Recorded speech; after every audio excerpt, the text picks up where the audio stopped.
Hello, YouTube world. I hope you all are doing well. I am doing exceptionally well. Forgive me for my absence. I have been just living life, I guess. And I've had this content written for a while now, so I thought it would be a good time to go ahead and present it to you all. Again, thank you all for tuning in for today's discussion. You know, It is impossible to miss someone somewhere in the world doing something regrettable. The internet of people see something and think it's funny or stupid. More often than not, it's just stupid, and it becomes viral. That person has now been validated by the internet of people and continues to perform random acts of stupidity over and over again. This is not like the days of Evel Knievel, where he did stunts and, quite heroic and courageous. If you're not aware, it was back in the day, but you can look them up on your own. Now it's much different and much worse. We sell our minds, bodies, and even our souls seeking out validation, which can be converted into currency. Likes for money. There is no end to what some people will do for money, and we all know this. And now you can perform for the whole world, good, bad, or in between. This is the life that so many people have chosen in our culture today. The human being should be evolving. Your mind should be growing, changing. If you are the same person you were 5 years ago, 2 years ago, yesterday, you didn't learn anything.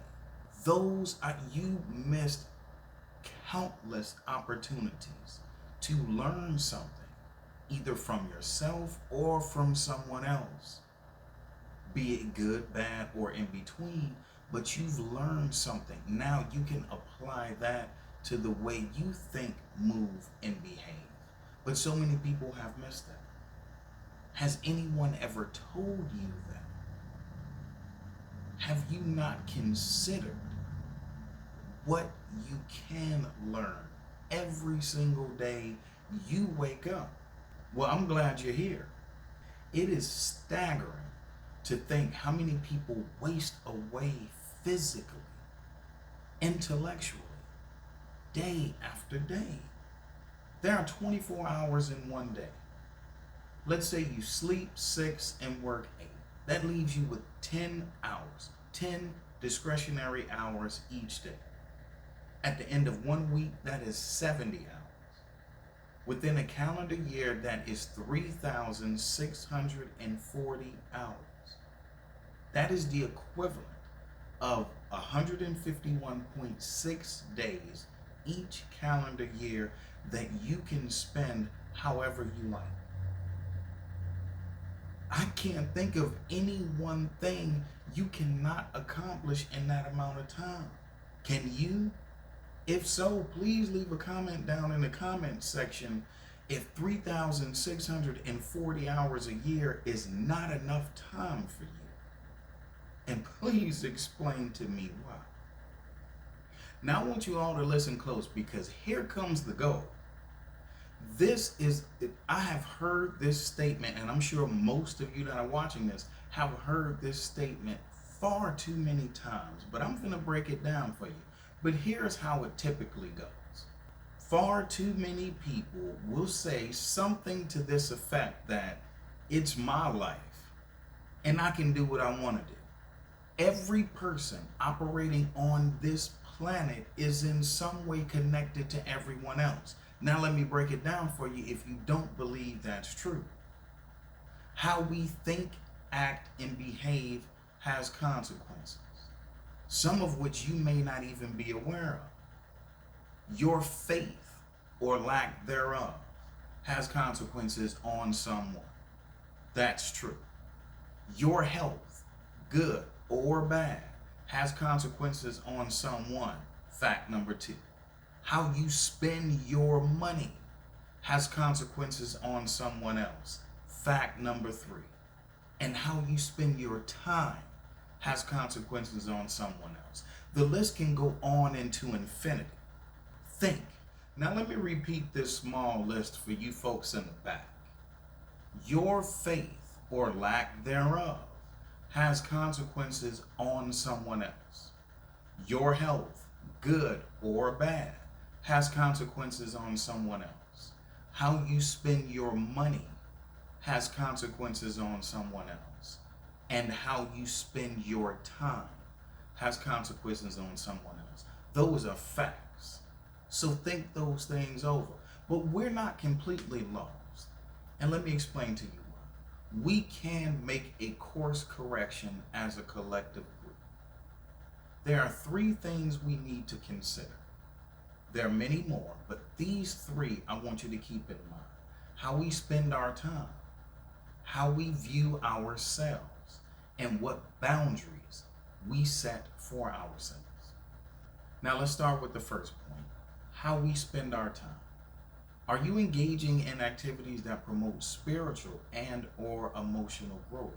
That's key. That's you. That is your being, your inner person. Are you growing in a direction that's healthy and that people can physically see? They can sense the growth within you and the forward progress that you're making. Your spiritual health provides the greatest defense against stress, worry, and anxiety. If you really want to know if you're the type of person where 1, 2, or all of those things are affecting you, then I can almost certainly guarantee that your spiritual health is either very weak or non-existent. Your spiritual health is not found in a pill or a tea. I'm sorry to break it to you. Those are temporal solutions at best. Search for God, the God of creation. The King James Version of the Bible is a good place to start. Are the people in your life lifting you up? That's an easy enough question to ask, and it only has 2 answers, yes or no. There are no other answers. So categorize those people in 1 or 2 places. You need to get over whatever relationship you may think you have with someone, regardless of what their title is. I've mentioned this before, but it bears repeating. Are they lifting you up? Yes or no? And treat them accordingly. First, categorize them accordingly, and then treat them as such. Are you taking steps to ensure you are the healthiest person you can be? Your health, your physical health, spiritual health, mental health, they will all revolve around your overall health. And that has to do with how you take care of yourself. What do you eat? What do you drink? How much of those things do you consume? Those are just some things to think about. Now, my second point, how we view ourselves. You are alive. Obviously, you're watching this video, and thank you for that. You matter. Please understand this. If you don't treat yourself like you matter, it is going to be very hard for other people to treat you any differently. Too many people just leave the house without any consideration that they're going out in public. That's strike 1. Your appearance matters. It's the only thing that we can see. I cannot see how educated you are, how nice of a person you are, how rosy of a disposition you have, which I may be able to see that based on your mannerisms, but you get my point. Characteristically and fundamentally, who you are, we cannot see. Your appearance is first. And then most of us will go from there. If we feel that your appearance is something that I can appeal to, or there's something about you that draws me to you. And that's the kind of people that we want. What you project is what you're going to consume, and vice versa. Ladies, this has more of a bearing on you all than it does us men. And whether it's fair or not is irrelevant. It's just the way it is. You all have to exercise some self-respect. It is shameful to see how some of you all are out here in public. And I blame some of the men too, because not all of you ladies are single. Those are fools that I see out here at Walmart, Dollar General, and just beyond in this space that we all have to operate in. Like, it is shameful. I say a prayer first, but I'm telling you, my heart and my mind are just like, in what reality can you stand next to that woman and feel proud of yourself as a man? What reality? Like, there's the pain. It makes no sense unless you see him looking just as worse. And y'all both just left the house like that. Ladies, you got to do better. You have to do better, because real men like myself, lucky for you, because people that think like me, I just won't pay you any mind. Unfortunately for you, I'll just walk right on by. Now, there are some that are less than me. And again, that doesn't make me higher. That just makes them characteristically less than me. That will see that you don't respect yourself, but they will try to extract what they can from you for their own benefit and leave you laying in the dust. And some of you, I'm sure, have experienced that if you're watching this, or you know someone who has. I'm speaking English now, so I hope y'all all are following along. Now, the last point I want to make is set boundaries for yourself. This applies to all people, but I'm speaking to millennials in particular. You should all know without a shadow of a doubt what you will not do for money. Let me repeat that. You should all know without a shadow of a doubt what you will not do for money. Ladies, this affects you all to a much greater degree. See, young men can play the fool / prankster, and they can outlive that. Essentially, they can outgrow. Ladies, once you have sold your body images, that stays with you forever. That label will be placed upon you whether it is warranted or not.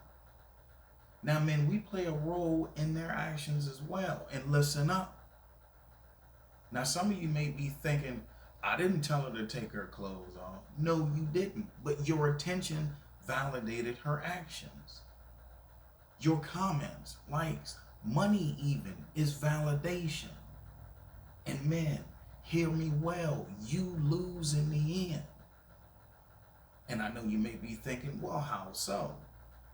Once the smoke clears and these women have aged out and now are stuck in cyber purgatory, if you will, they will come back into the physical world, what we move around and about in, unequipped to deal with reality.